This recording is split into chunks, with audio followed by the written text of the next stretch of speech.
right. Thank you so much for stopping by, Brian for Liberty. I really appreciate you taking the time out of your day to come by and see me. Today, I'm going to be talking about some of what's going on in the country. The news images I know are very disturbing, and I know that a lot of us are asking how we failed so bad. How did we get to this point in America? And for me, there are three root causes that I'm going to be talking about today that have led us to this point. Those three root causes are a poor educational system that perpetuates and continues to increase our income inequality, a political system that requires a maximum amount of divisiveness in order to succeed, and a media that thrives in anger and discontent in order to drive ratings. Those are the three things over the last couple of decades that have divided us, that have created this undercurrent of anger and hostility in this country that have got us that an incident, a terrible, terrible tragedy like what happened to George Floyd has actually pushed the country to the boiling point. And hopefully it's not a spark that starts the flames of revolution, but it is definitely a wake-up call, and it's definitely telling America how close we are to an absolute collapse of our system. So, but we need to start out with our educational system. It is educating the young is the foundation of society. And we are failing miserably. And it feels like the system of income inequality, or I should say it feeds the system of income inequality. The political left in this country considers the public education system a sacred cow, and how a program that is so expensive and so clearly failing survives is a testament to government incompetence and the inability of central planning to evolve and solve problems. Okay, you think that the massive income inequality in this country is random, that it's somehow luck. Income inequality is the result of a system designed to prevent you from creating wealth. Our system is designed to prevent you from creating wealth. That's how our whole economy is based on the fact that our public education system is going to crank out workers, not entrepreneurs, not business owners. So we are living in an era with boundless, incredible opportunity. New markets are opening up. People have opportunities for entrepreneurs. There are opportunities for entrepreneurs that would have been impossible to even fathom just a couple of decades ago. And yet there is no part of public education that teaches how to take advantage of the opportunity that currently exists. You have to go out and you have to self-educate completely in order to take advantage of what we have. Because we are educating kids the same way that we have educated them for centuries. We are teaching them to memorize information in an age where this ability to remember things is completely useless. We're giving kids an education that essentially has no value upon graduation. Every single thing we're teaching kids, they can learn at the push of a button. They don't even have to push a button anymore. You could literally just ask the device you're carrying to answer any question, to solve any problem that you have. But we're primarily focused on teaching kids how to remember things, math formulas, capitals. What we should be teaching them is how to get the most out of the incredible tools that they have. They're carrying around this device and we're not teaching them how to use it. We're not teaching them to master all of its abilities, all of its capabilities, and harness that power to create something for themselves. We should be teaching young people how money and debt works. We should be teaching young people how credit works. We should be not just teaching principles of entrepreneurship and how to establish a business and create wealth for yourself should be the goal of education from the time that they get off the bus the first time at kindergarten all the way through graduation. We should be teaching kids about all the different opportunities out there in the marketplace, out there in the world for them to create wealth for themselves, whether it's real estate investing, whether it's doing this, whether it's I want to open up a farm, a business. I want to open up a restaurant. We should be teaching kids how to do these things, all of it, from the regulatory environment to the tax environment, all of these things. When an 18-year-old walks out of the door with his degree, he should be fully capable of opening up his own business. He should have all the knowledge and all the tools to do it, and simply only need the desire, and the knowledge is already there. That's what we should be teaching these kids. What we're teaching instead is go to school, get good grades, go get a bunch of debt, get more education, train yourself to go make money for someone else. That is what our education, our K through 12 program, that's how we are pushing, that's how we are moving our kids. That's the goal of education, is for them to go out and get a job, acquire debt. Hopefully they'll have a job that's good enough that they can live in a safe community, and maybe take a couple of vacations a year, maybe drive a decent car, maybe live in a nice house. That's it. That's what we're teaching our kids.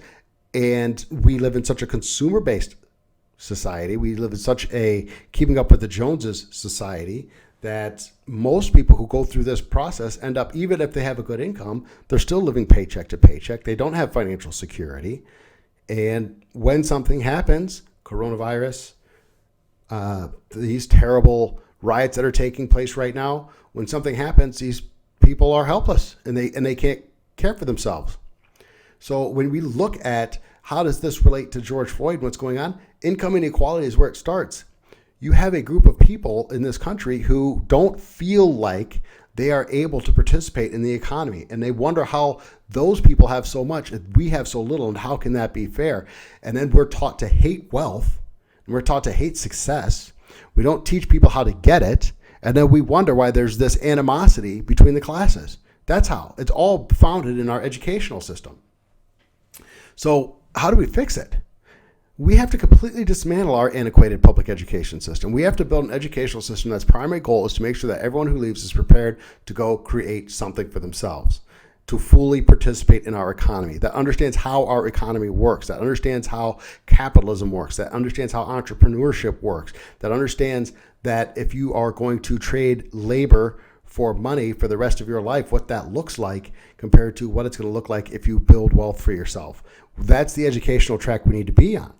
And I know that one of the things that we're going to hear is that if everybody is trained to run a business and everybody's trained to be an entrepreneur, where are the employees going to come from?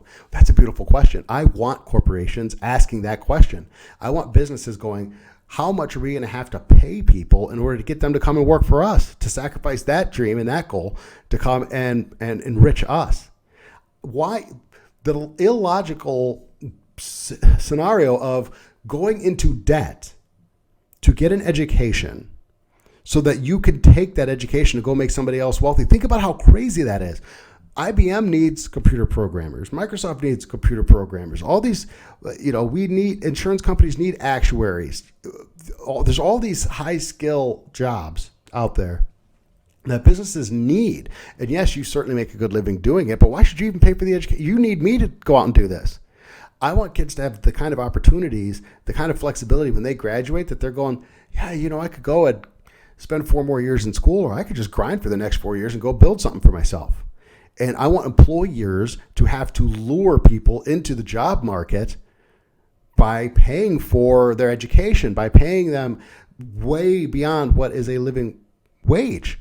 You can't fix these problems until you fix the educational system. So I don't want an educational system that creates employees. I want a system that creates business owners. That's what I want. And I want corporations desperate to try and find somebody to hire, desperate to find somebody who's willing to come and work for them. And when we do that, and when we create hope, all right, and we create the idea that you can participate in the economy no matter where you started out in life, once we get that, then this animosity starts to dry up. This hatred starts to dry up. This anger that we feel towards each other starts to dry up. The wealth gap, the inequality gap, it's not necessarily that I want everybody to be a billionaire, but everybody should be able to see the opportunity in front of them and build what they want. And then if you choose to go and enter the workforce, you can know full well what your decision-making process. This is why I chose to go into the workforce instead of doing this. But if we continue to just crank out employees in our antiquated public school system, then we're never going to be able to move society forward. And in a broken system, the most vulnerable, the poorest amongst us are affected first. And that is the Black community right now. That is the Hispanic, that is minorities and poor people. That is who is hurt most by a broken system like this. So the second issue that we talked about, that I mentioned earlier, is a political system that requires a maximum amount of divisiveness. This plays right back into the public education thing. And the reason for that is neither political party has taken and rolled up their sleeves and really said, we're going to dive in and we're going to fix education. Because politicians don't work for you. They work for their donors. They work for the wealthy. They work for corporations. That's who they work for. Fixing our education system. Look at our educational system. And I know I'm supposed to be talking about the political system right now, and I'm going to, but look at our public education system essentially as this. It is a taxpayer-funded tool to train future employees. That's what our public school system is right now. So when you look at politicians, they don't want to solve these problems. The corporations, wealthy people, people in positions of incredible power behind the scenes, love the status quo. Status quo is working just fine for them. They're wealthy, they're powerful, they have everything they want, and we work for them, and the politicians work for them. And so there's no desire to make that change. So how does that get us into a position like we are today with all these protests and all of this violence and all this hate and animosity? Well, if I'm not going to come to you and present solutions, then I have to come and attack you. And I have to convince the voters that you are terrible. I have to convince them that you are evil. I'm bad. I'm not here to help you. So I have to convince you that that guy's even worse. And I have to make you terrified of that person so that you'll vote for me, even though you don't like me either. Look, we did it during Hillary and Trump, right? We watched that happen, and we're getting ready to watch it again. As bad as the Hillary Clinton, Donald Trump campaign season was, we got Joe Biden. How many Democrats are happy that Joe Biden's the nominee? Really? None.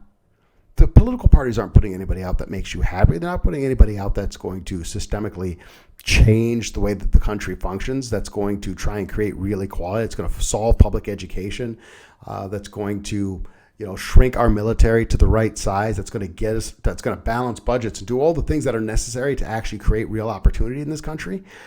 No, we're just going to attack each other. We're going to tell you how bad the other guy is. That way, you'll be motivated. Fear and anger are super strong motivators, and that way you'll come and vote for me. So our politicians over the last several decades have been fanning the flames of anger, fanning the flames of hate, of discontent, in order to win elections without actually having to solve problems. So all that anger has built up over time, and that's how, when again you have a tragic event like this, like the death of George Floyd, that's how it's the straw that broke the camel's back. That's what we're seeing. George Floyd's death, as tragic as it is, shouldn't be leading to what's happening out there. But there's such a sense of anger and hopelessness that's been pounded into us over the last few decades that's it. That's the only reaction is rage. And that's what you're seeing out there. So how do we solve that problem? Well, we solve that problem simply by breaking down the two-party duopoly. It is absolutely time to start working towards getting third-party candidates. And I'm a libertarian, and I would love to see libertarians win. Honest to God, I would vote for a Green Party candidate that I felt was genuine. I just believe that the most important thing we need to do in this country is to break the two-party system. We need to destroy it. It needs to crumble to the ground. We need to have so many political parties that wealth and capital doesn't know where to go in the political arena in order to buy these politicians. That's the only way to do it. We have to break that system down. We need to make government smaller. We need to trust each other that we'll be able to do the right things in the absence of government. We have to stop asking government to do everything for us, and we have to start recognizing that we have to solve our problems locally. That's the only way. We have to start pushing back against the size and scope of government. It is too involved in our lives. There is fear that is generated by the amount of power that government has, that if the wrong person's elected, they're going to have all this power over society. So we have to push that back and take control of our government. And the last thing here, and this is the third pillar of what's going on right now, is the media. And the interesting thing to me is I don't know anybody who likes the mainstream media. I've never had a conversation where they say, oh, well, no, the media is great. Even Democrats don't like MSNBC, right? Even Republicans don't like Fox News. Maybe the 15 or 20% to the most extreme right and left. But for the most part, everybody looks at the media. They know it's biased. They know it does nothing but feed us negativity. How do we solve that problem? It's the easiest part. Turn off your TV and read history books. Read books on economics. Educate yourself. Be informed. So when information is given to you, when they are pushing a certain narrative, you have the knowledge to say, that doesn't make sense. That doesn't jive with the base of knowledge I've already built in myself. Read this stuff. Read with your kids. Educate them. Education is the key to defeating essentially all of this. And that's where we're at. That's the fear and anger create predictable responses. Media sells fear and anger because that makes you tune in. When you're afraid and you're angry, you watch. When you're watching, they're selling revenue, and all they really care about is selling ads. They're generating revenue by making you angry and afraid. And once again, this is something that's been going on for decades, and it's been building and building and building. And this tragedy has absolutely lit a fire in this country. I hope we can get things under control. I hope that we can start working towards a more peaceful future. I hope that we can start solving some of these problems in our society. But this is how we got here, and we need to get out of it. And we need to start talking to people who disagree with us, smart people who disagree with us, and challenge our own preconceptions. And we need to be open to what people are saying, and we need to start looking at the system that's put us in this position. So I personally believe as a society that we're better than this. We're better than what we're seeing. I believe we're capable of much more. We have to do better. We have to do better for our children.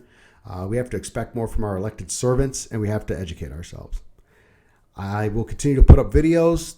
So I am getting through my first 35. If you guys are familiar with Think Media or Steve Cannell, he says get your first 35 videos done. By the end of this week, I'll have my first 35 done, and I'm really going to start dialing in the direction of this channel. On Thursday, we're going to talk about Social Security and how to address that issue, particularly when you're talking to people who are very much in favor of Social Security and want to strengthen that program. If you're like me, I think the program should be dismantled, and I'm going to go over that on Thursday. So I look forward to seeing you then. Thank you very much for tuning in. Please like, share, and subscribe. And we will, as always, see you next time.